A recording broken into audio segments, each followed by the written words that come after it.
Good morning again, students. This is your instructor for the subject SCSC 13N, the Contemporary World. In the previous lesson, we have already discussed the characteristics of a global city, what a global city is, and what is its significance to globalization and the future of our world. For this lesson, we will tackle the challenges faced by the global city. In the coming years, population will be booming. We will have a lot of people around the world. And it is estimated that in 6 out of 10 people will be living in urban areas. So, we will try to see what challenges will be faced not just by global cities but also by cities in general.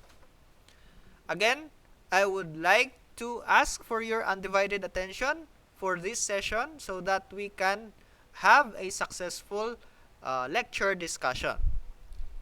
And I would like to remind everybody that this video discussion was produced for the purpose of your flexible learning, meaning you can always bring this video discussion anywhere at your own time. If you have load, you can access this through the internet, and if not, you can also download this and store this in your devices. So, we begin. Now, the global city is an entity characterized by worldwide connectivity as much as complex, localized processes. In the 1990s, it tested the conventional limits of the social sciences. It called for an approach to the globalization of today's metropolises that is wary of state centrism, excessive localism. So in the 1990s, the global city puzzled many social scientists. Perhaps because there are complex social processes in the global city. If you can compare our city, let's take for example here in our region, what our cities are here. If you compare it to the global cities outside of our region, let's take for example in Manila or in Cebu, there are a lot of social processes that are different from what we do here. I can just say that in other cities, like for example in Cebu or in Bacolod, when I go there, there's much of the nightlife. That's a social phenomenon. The nightlife area where the streets can be so active even after 12 midnight. However, when I return to some of the cities here in our region, we still cling to some practices that are very much of the rural. But is it bad or is it good? It is not a matter of bad or good. It is just a description of the quality. More social processes in a city, meaning the more complicated it is. And it can have the characteristics of a global city. More social processes in a city also can indicate that there is much diversity in the population of the city. And therefore, there can be a lot of interaction, kinds of interactions, types of interactions that is characteristics of a global city. Now, our lesson for today will discuss the challenges that is faced by the global city, especially that we are heading towards a future which has the dangers of climate crisis or climate emergency, and also a booming population. So for this lesson, we will discuss what the challenges that the global city faces, and we will understand the possible solution to these changes, especially what are the collective actions that are being done by our governments and global governance in facing this problem of the global city. Okay, so before we start with the discussion proper, I would like to ask you a question which I would like for you to hold in your mind and to reflect about while we're discussing. What problems do you see that are common in your local cities. So probably right now you are thinking of trash, criminalities. What could be the causes of this? Do you think these problems will worsen in the future? Especially in the rate of how our health are very good in these years. It's not, well, it's not totally good in the whole part, every part of the world, but in relation to our history, we have been living a good life, especially in the advanced cities. So, what do you think will be the problems in the future when we look into, in relation to our health, when we look into the population? We are already 7 billion, and it is estimated to increase dramatically in the near future. So what could be the problems, no? For that kind of setup, or for that kind of statistic? What does it say regarding the state of our lives? What do you think our lives will be in the near future? So how do we live our lives? Do we still see some greenery if the global cities will expand? Or will our urban management planners have time to think about, no, making our cities greener? What do you think?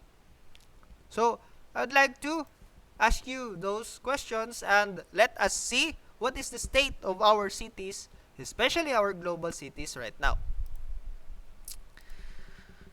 I would like to look into this. What do you see? Okay, so this is a picture of a dump site. No?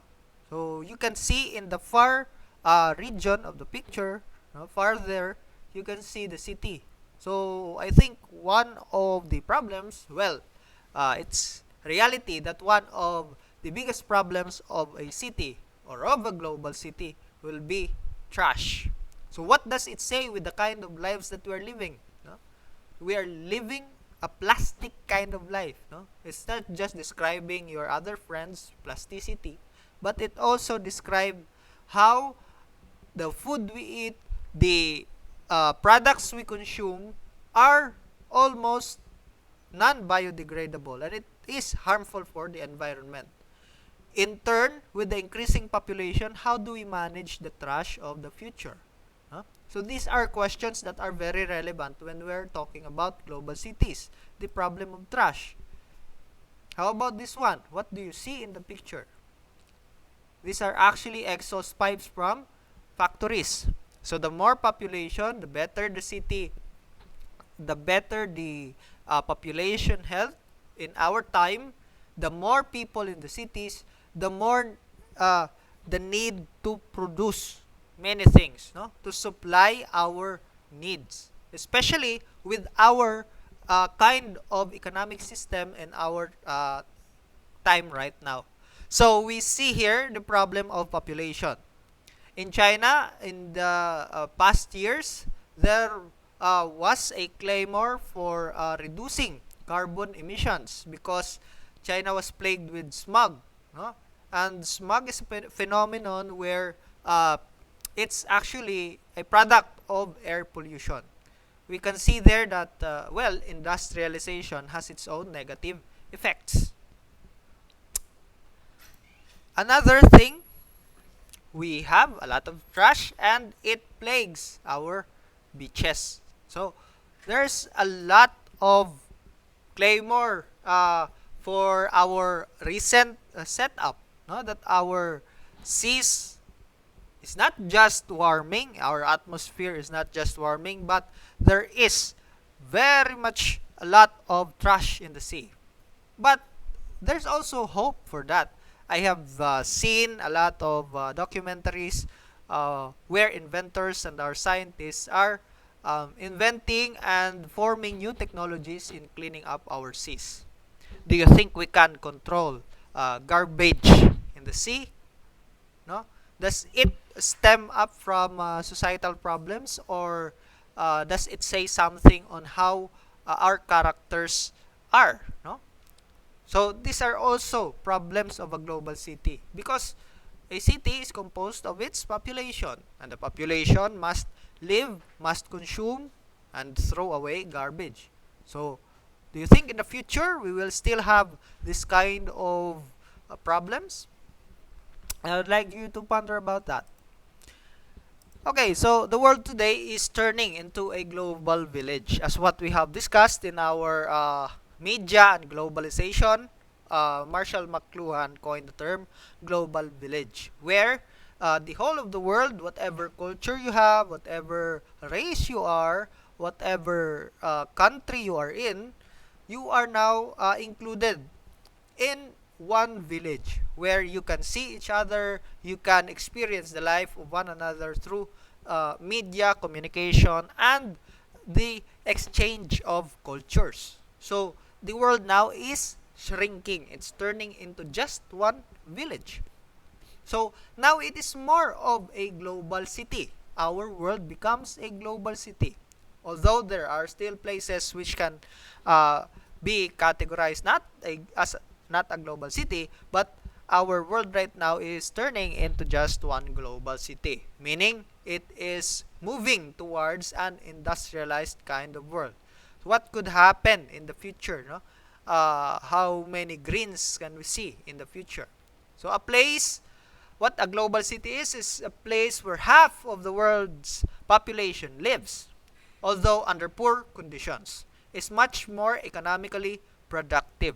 So our world right now has this measurement in economics where we see progress, no, in terms of numbers, and we can just push for progress by living in cities and doing, no, what we ought to do in cities.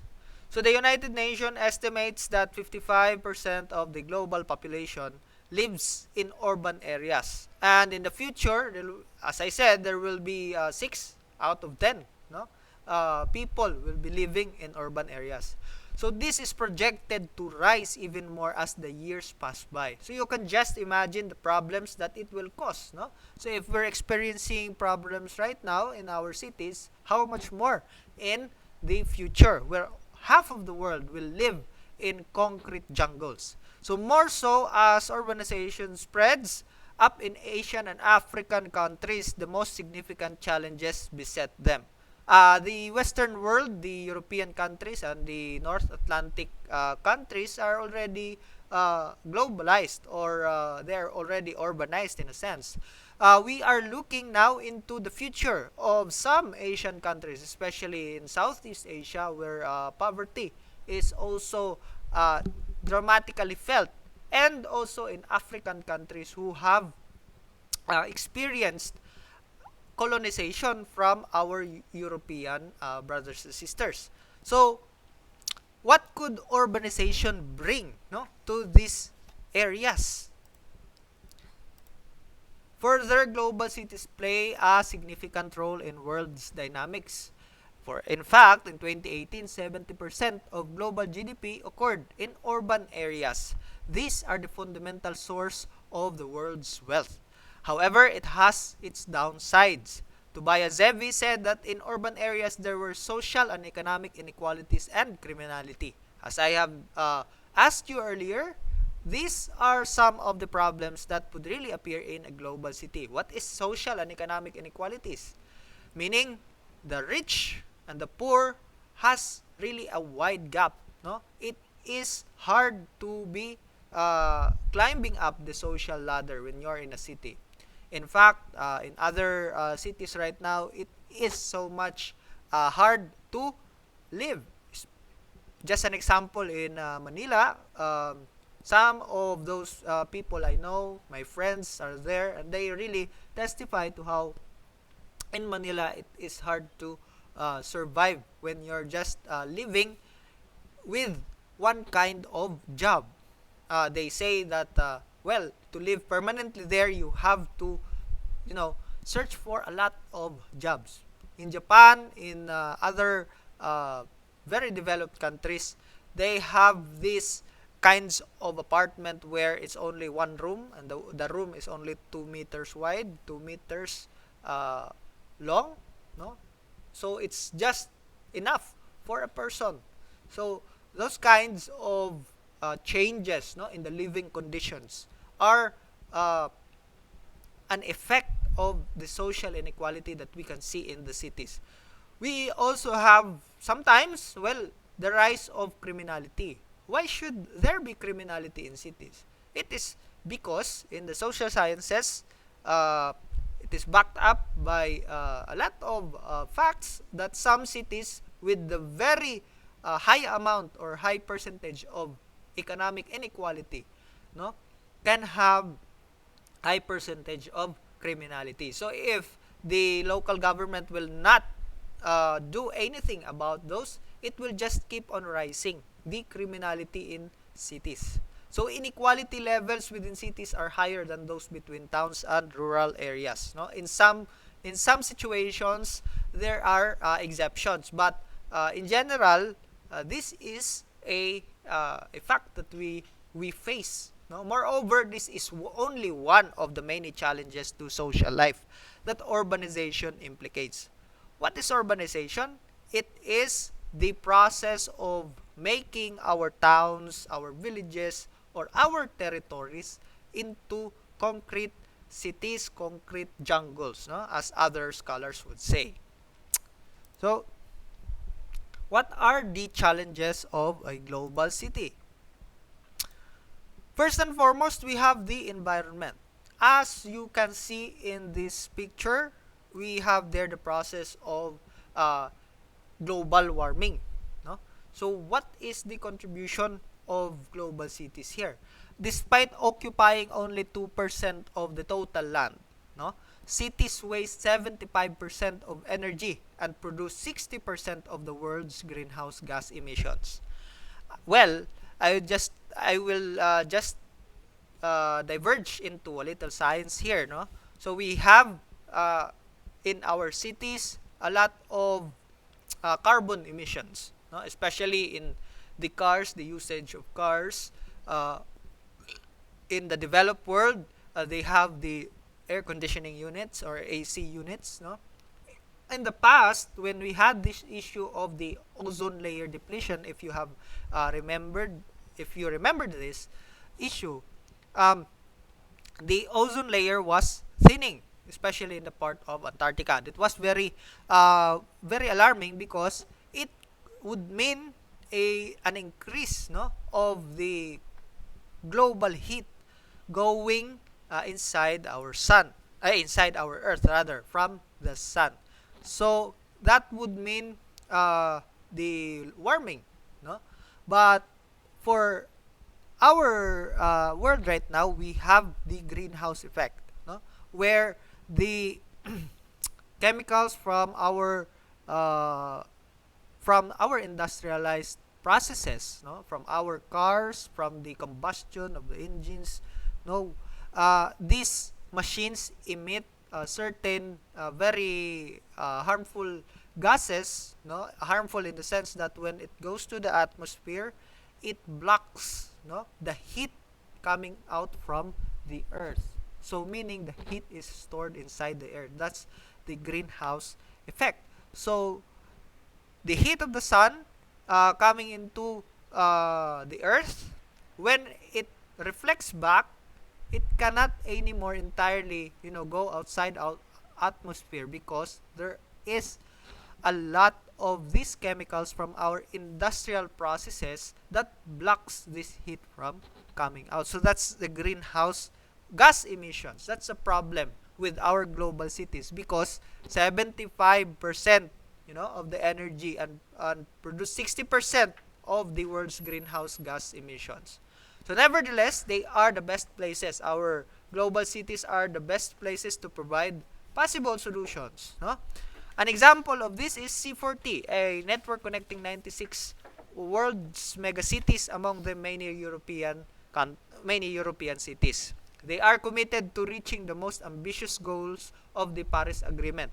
To refresh your minds again, the world has had this Paris Agreement, no, where the world or the biggest countries, the biggest industrialized countries of the world are urged, no, by all the governments to well, not just the governments, but social movements concerned with the environment, they are urged to have this agreement that they will reduce their emissions, no? So that it could help our entire world. So with C40, the cities can exchange and apply best practices regarding the climate challenge.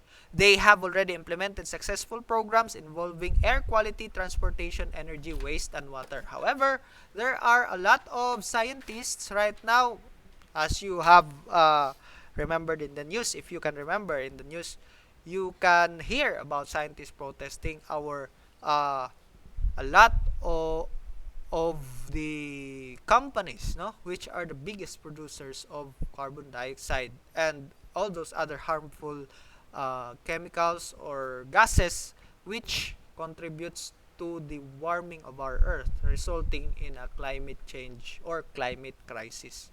So that's the contribution of our global cities. It is an environmental, one of the major problems is an environmental problem. We move to the next one.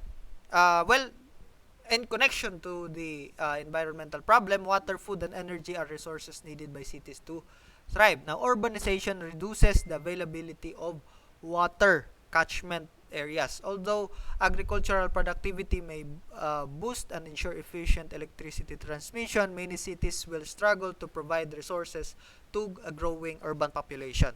So even if we have these concrete jungles, if you notice, our resources still come from nature. The resources which keeps us going still come from nature. We have water, it comes from nature. Food, it comes from, well, nature, but agriculture also. But without the vast expanse of agricultural lands, with the lands being turned into concrete jungles, being turned into skyscrapers, in the future, it could mean problems, no? So, urbanization is rapidly, reducing the availability of our resources. One such important resource is water, no? Because of, well, concrete pavements, roads, skyscrapers, it changes dramatically the composition of our soil. There is few catchment, no, for water if there's rain. Well, this is really a problem because as our cities and our resources are depleted, the population becomes, more. It adds, no? So resources is also a problem. It's much of a problem in the global cities, especially the example in Manila. There you can see there, you can hear about the news that sometimes in El Nino season, you have water shortages. And in La Nina season, you have an abundance of water, but it is not, well, it cannot be used, no, like the water that we used to utilize. So this problem of resources is also rampant in global cities. Now we go to social inequality between the haves and have-nots. As I said earlier, the rich becomes richer and the poor becomes poorer. The widening gap is prevalent. So, if you remember the stories of your aunties, uncles, your parents, no, even most of you who are living in towns, no, in rural areas, well, much of the opportunities that your parents are saying, no, can only be found in cities. No, how many of you are told by your parents that, okay, go eskwela, universidad, no, go to the city, get a blue collar job, do not anymore, love farming, do not, please go away from this place because it's very hard. So we can see the migration from the rural areas to the urban areas. So what is the effect of that? The effect of that will be increasing social inequality because sometimes your luck may not be in the universities, and some people or most of the people will not have their jobs, no? in the city. So what does that mean? It means that they will become unemployed. So what is the solution? They cannot anymore return to their towns, because in the towns there's also uh, poverty, and some of the people, or the farmers even, are not anymore, enthusiastic in making their children, be excited on farming or take up, the kind of livelihood that they had. So this view is really bleak, So we have social inequality in cities. Why? Because of unemployment, Because of overpopulation, because our resources. Well, in cities, it tends to be high cost of living, There is an uneven provision of essential resources to different groups of urban inhabitants.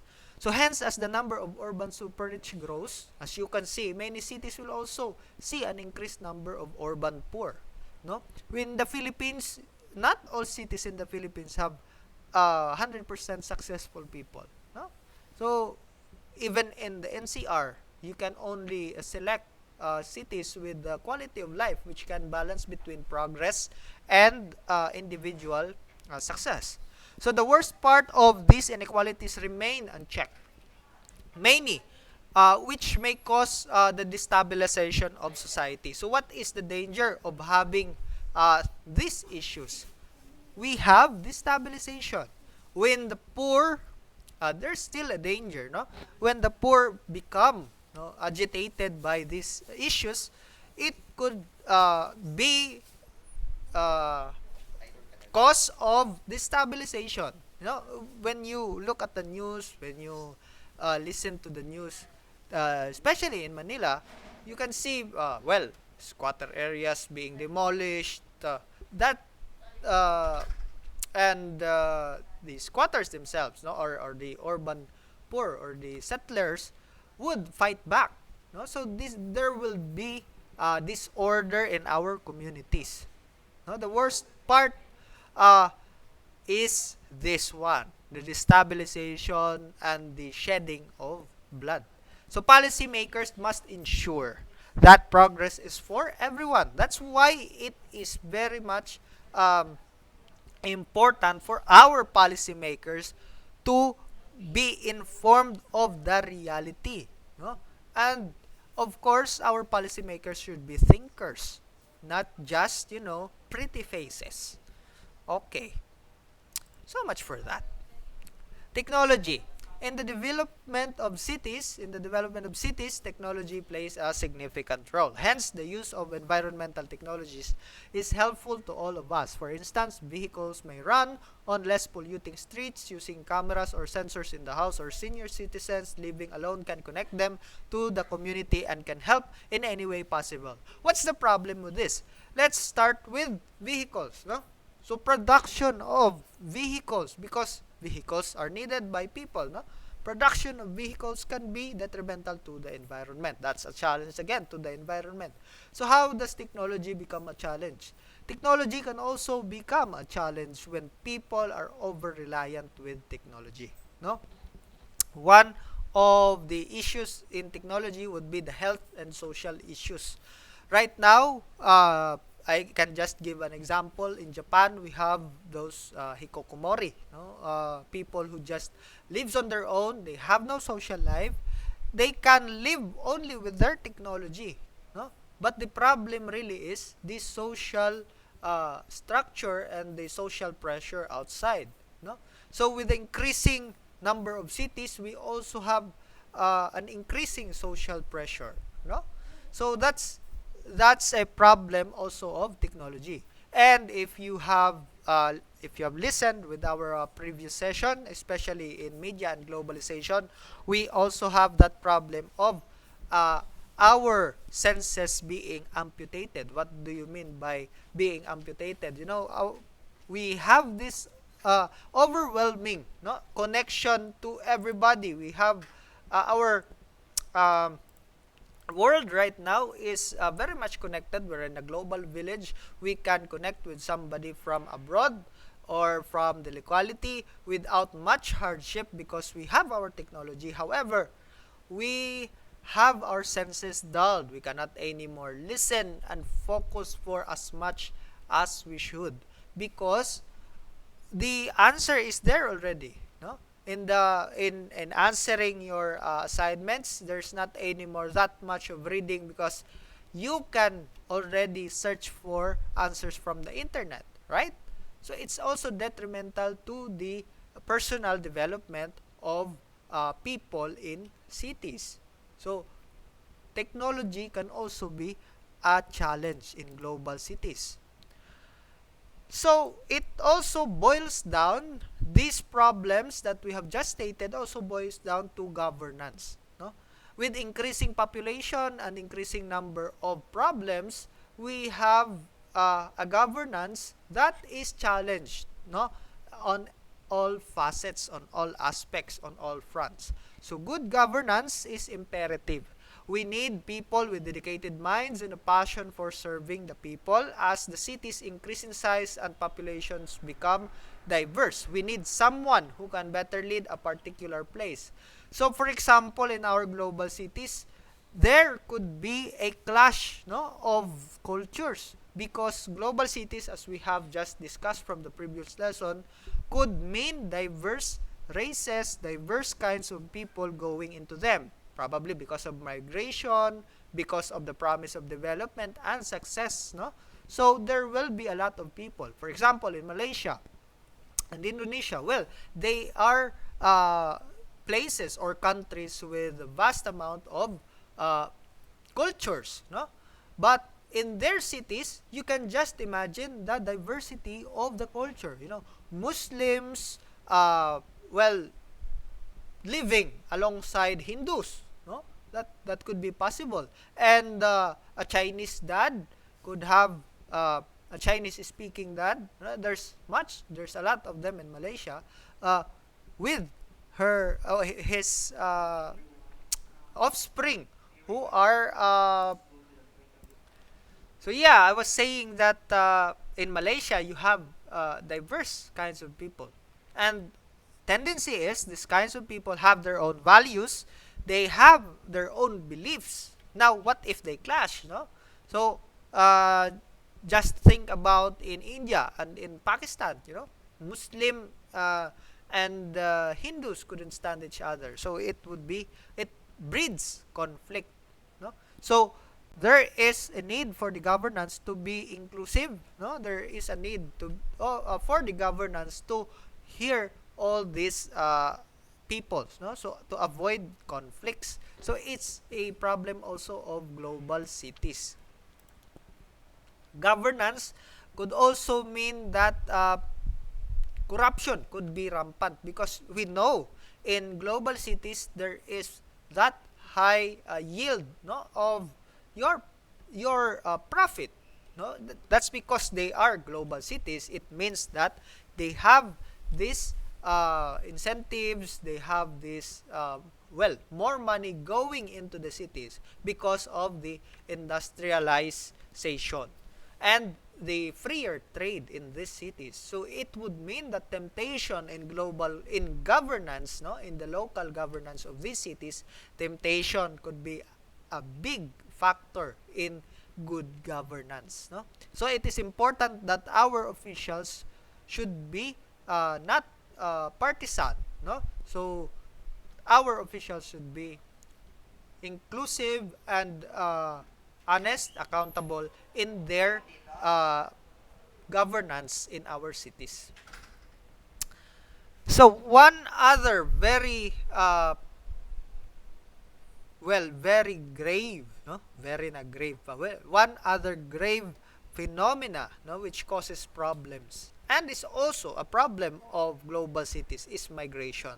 So there are many kinds of migration. There is what you call external migrations, no? A person can go from a country to another country. That could be a kind of migration. And there is also the internal or domestic migration, where a person migrates inside this country from an area or a place or a province to a city, no? So you can just imagine.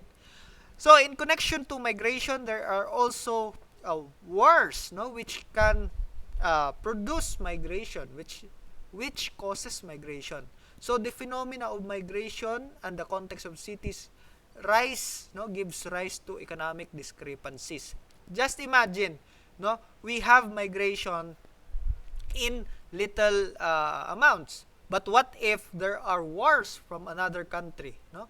Just like what happened in Ukraine and Russia right now.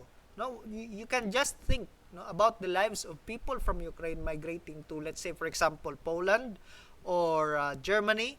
No, you can just imagine a new kind of life that they will be struggling to create again. No, so war could really be a cause of migration. And economic inequalities from their country, such as in the Philippines, no, in the period of the migration, no, in the 1990s, 1980s, and 70s, no, going outside or going abroad was an option. Why? Because the economic setup of our country was very much at low. No, there is not much production, and there's not much jobs here, and well, we were that poor. But those kinds of causes can result to migration. And what could migration's effect be? So just think about these people going to the new cities, to the global cities, because where would they go to? No, they can't be on the rural side of the country or the area that they are migrating into, because there's not much of development there. They will really be eyeing the cities. No, so in the cities there would be overpopulation again. No, where would the government put these people? So that is those between city centers and suburbs. Now, if on the other side metropolises are beneficial for national productivity, they feed national inequalities. There could be inequalities at a national level. How could this be? Groups of people could go against other groups of people, no? Because the migrants could be of another kind of people, of another tradition, of another culture. So it could mean conflict again, no? So this issue concerns the newly formed cities in the global south. What is the global south? The concept of the global south is the concept of the new third world. No, it's a term. The global south is a term that is used by scholars right now to refer to the countries south of the equator. So what are these countries? These countries south of the equator are, well, in a sense, almost like in character with the third world countries as we have described it, no? In the 1990s, in the 2000s.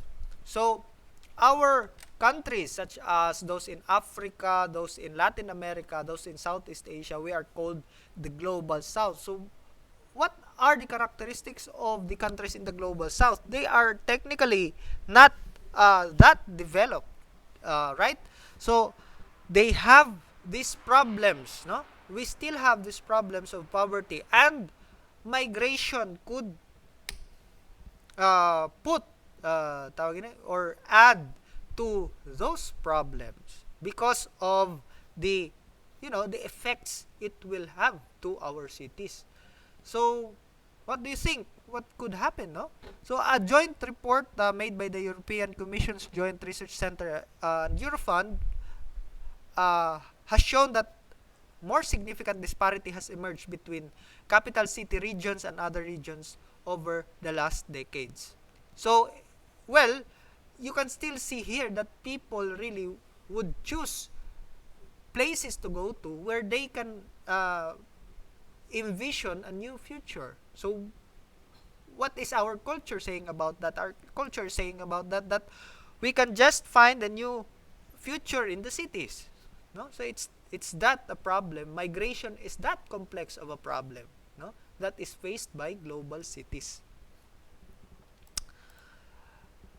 So these are a number of the threats or the challenges that we have just indicated, we have environment, the environmental threat of, especially right now, climate crisis and over-urbanization and industrialization. We have depleting resources in our global cities. We also have social inequality in our global cities, especially with the diverse groups, diverse classes of people in our global cities. We also have the problem of technology, destroying our people, destroying the lives of our people. Well, I'm not saying that technology is that harmful, but I'm saying that it could help us, but it could also, in a sense, destroy us. We also have the problem of governance. There are a lot of problems when you have diverse amount of people, you have the problem of resources, you have the problem of environment. There could also be corruption in government, no? Because of a myriad of reasons connected to production and inequality. And also, we have the problem of migration. Basically, the population, no? The increase of population and the diversification of population. I'm not saying that migration is bad. I'm just saying that it gives a lot of problem, no? In addition to the problems that we have in our global cities. So what are the possible solutions and to the challenges of the global cities? So we will be discussing here right now, no, a number of initiatives. Well, an initiative by the United Nations. So because, well, the United Nations have its touch in our affairs, no? Because this problem is not just a problem of a single country or a number of countries. This problem has become a problem ever since globalization became a reality. So, what could the world have done, no? Or what could it do, no? To address the problems to our global cities. So, I will be showing you a video from this channel, no? Introducing us to an initiative, no, by the UN. So this is from the YouTube channel of the United Nations Habitat Worldwide. No, this is an agency of the United Nations which addresses the problems of our of urbanization and of our cities. No, so I'll be showing you a video. This is the new urban agenda video. What is it about? What is the initiative of the UN Habitat Worldwide? Okay, so I will play the video.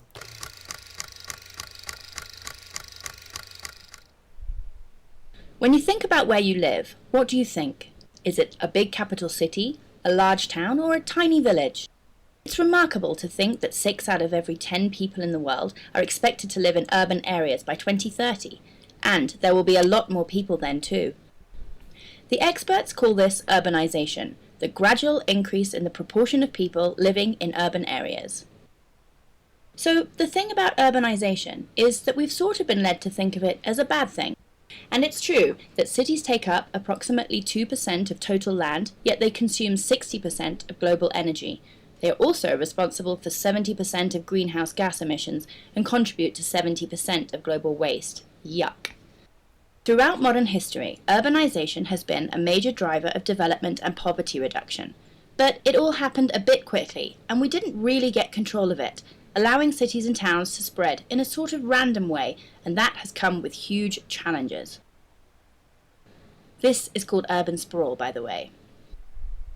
We really need to change the way cities and human settlements are planned, developed, governed, and managed. Otherwise, it's all going to get a bit out of hand. UN Habitat is the United Nations agency that deals with human settlements. Not just cities and towns, but even smaller settlements, right down to the most rural village. We just love cities. We think, and we have talked to a lot of experts about this, that we need to rethink the way we approach this to make sure everyone can benefit from the process of becoming urbanized. We believe that urbanization should actually be a tool for development. So if we do things right in cities, and we make them inclusive, safe, resilient and sustainable, it will benefit everyone. More fancy talk coming. In the UN, this is called Sustainable Development Goal 11. The really great thing is that the benefit of this spreads way beyond cities themselves and right into rural areas, and that's good news for the 40% who aren't living in cities too. So that all sounds good, but how do we do it? The New Urban Agenda is a document that guides action towards achieving this goal. When working with cities and governments, UN Habitat focuses on 5 main areas. Number 1, National Urban Policy. That's like the government level commitment to get the stuff done and who's going to do what. Number 2, Urban Legislation, Rules and Regulation. We need some rules about all of this. Good ones about stuff like the height of buildings, preserving public space. Number 3, Urban Planning and Design. We should be aiming for somewhere between 30 and 50% of land designated to public space. Number 4, Urban Economy and Municipal Finance. A city must collect revenue for good local infrastructure and to provide economic opportunities. Number 5, Local Physical Implementation. Cities will always grow. Retrofitting is a lot more difficult and expensive than planning in advance. We already live in an urban world. Let's make it a better one for everyone.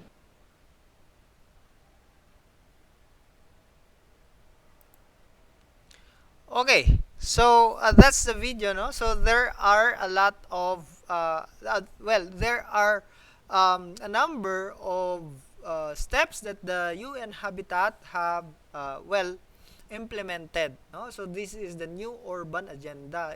It wants new kinds of cities, no? Cities which are more inclusive, which are more sustainable. So we will get into sustainable development later in our module 4. What could be sustainable development? I think we have touched this section already in our previous session in when we discussed about UN.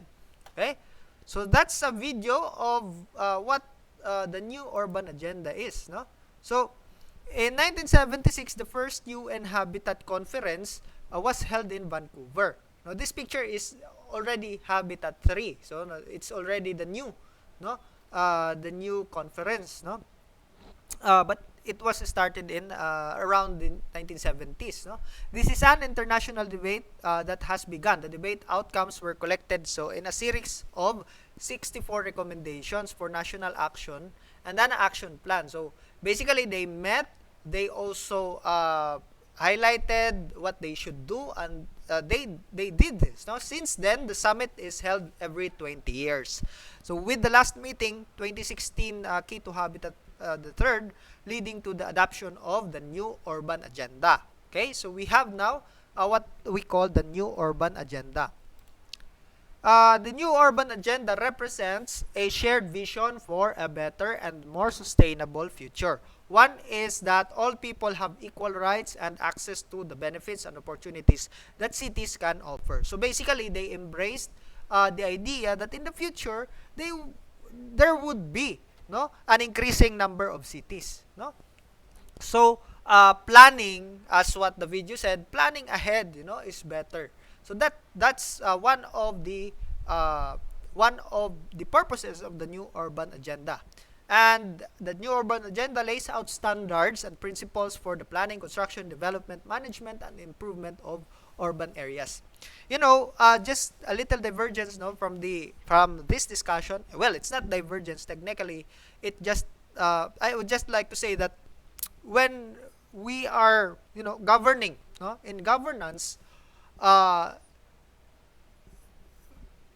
years ago, there's not much, no, of urban planning being taken into consideration in governance. So for right now, there's an increasing there's an increasing awareness that urban planning, and city planning, that's our new terms, no, for the management of our cities.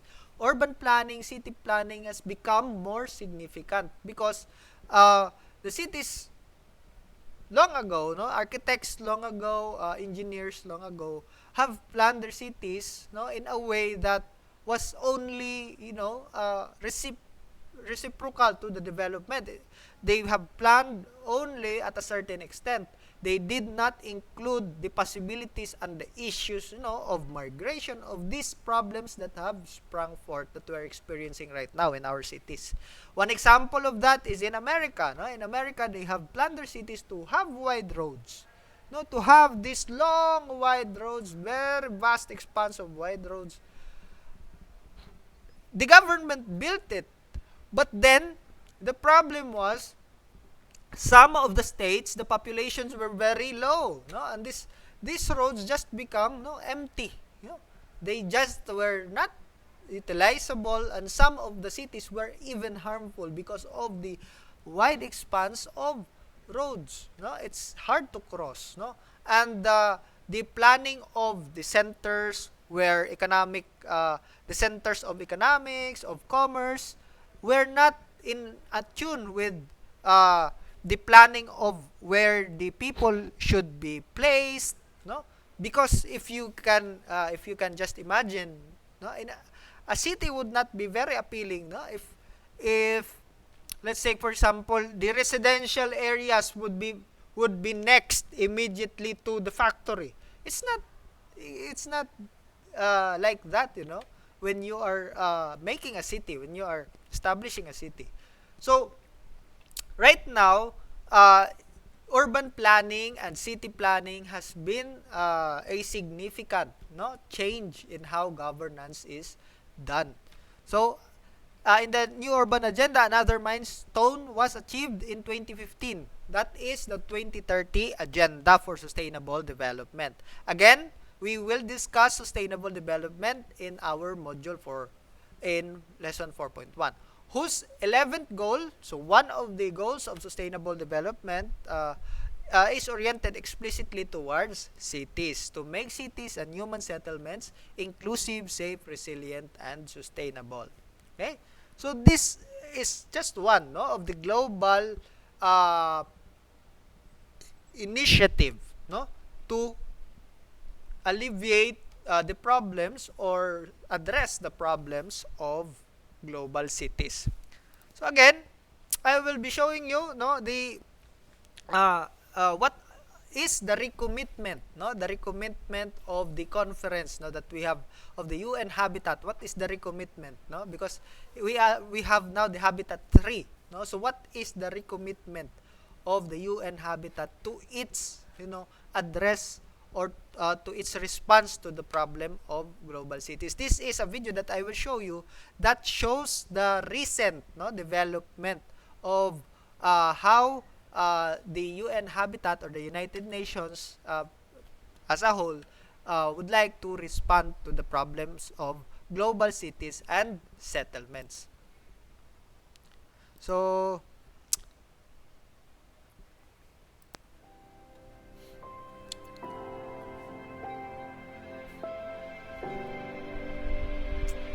Our world is changing rapidly. Urbanization is a megatrend. By 2030, 6 out of 10 people in the world are expected to live in urban areas.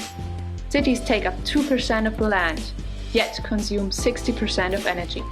They release 70% of greenhouse gas emissions and produce 70% of global waste. Cities face many challenges, from extreme poverty and unemployment to climate change. If cities are unplanned and poorly managed, the problems only multiply. Homelessness, slums, growing inequality, climate crisis. The COVID-19 pandemic has created more vulnerabilities and deepened inequalities. Conflicts and natural disasters displace people and destroy cities and towns. The new urban agenda is a toolkit that helps governments, cities, and communities to meet urban challenges. The new urban agenda is universally applicable. It offers the how of sustainable urbanization through data analytics, policy advice, and practical examples. So far, 28 countries have reported on the new urban agenda. We need more actions to implement the new urban agenda. UN Habitat advances local actions and sustainable urbanization now.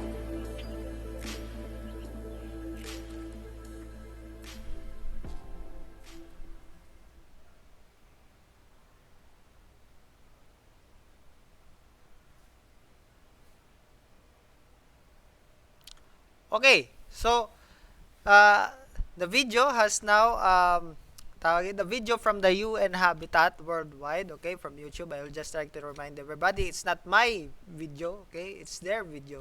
So I would just like to show you them. They are now having these steps, no, to really implement what they're talking about in the new urban agenda. So there's a future, no, in the problems of our global cities, in our cities. So I would just like to leave you with a question.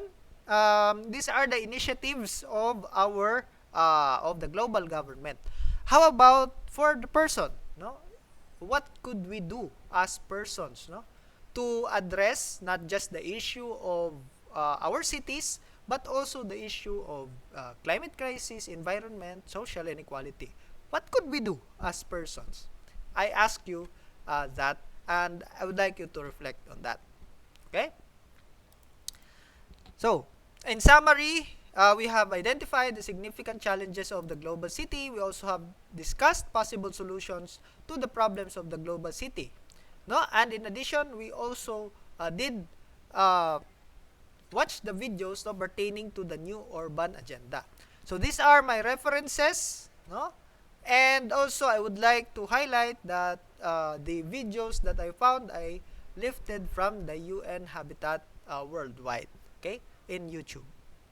So for that, thank you very much for coming, and I hope to see you in our next session.